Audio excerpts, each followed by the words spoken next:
Supreme court ने ये फैसला सुनाया कि अगर गाड़ी चलाते वक्त किसी व्यक्ति के पास लीगल लाइसेंस ना हो और ऐसी कंडीशन में उसका एक्सीडेंट हो जाता है तो बीमा कंपनी उसे एक्सीडेंट क्लेम करने से बच नहीं सकती। बीमा कंपनी गाड़ी के मालिक के बीमा दावे को केवल इस आधार पर नकार नहीं सकती कि गाड़ी चलाते समय उसके पास जो लाइसेंस था वो फर्जी था।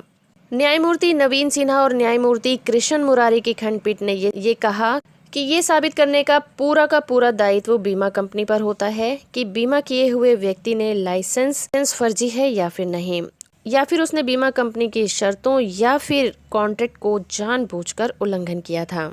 सुप्रीम कोर्ट शिकायतकर्ता द्वारा एनसीडीआरसी के उस आदेश के खिलाफ अपील की सुनवाई कर रहा था जिसने बीमा कंपनी को उसकी देयता से वंचित कर दिया था, क्योंकि चालक के पास लाइसेंस का कोई रिकॉर्ड लाइसेंसिंग प्राधिकरण के पास नहीं था, यानी कि चालक का जो ड्राइविंग लाइसेंस था वो फर्जी था।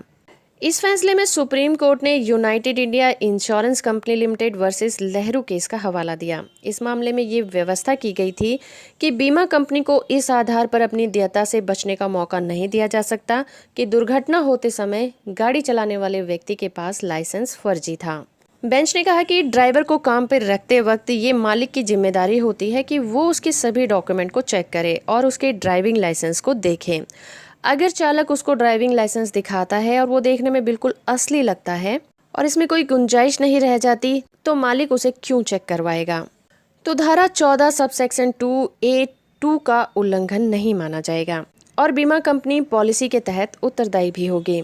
ड्राइविंग लाइसेंस सही है या नहीं पता लगाने के लिए पूरे देश में आईटीओ के साथ पूछताछ करने का दायित्व बीमा किए हुए व्यक्ति पर देना बिल्कुल अनुचित होगा।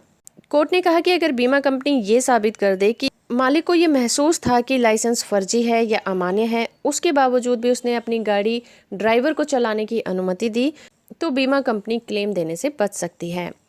ये केस था Nirmala Kothari versus United India insurance company limited.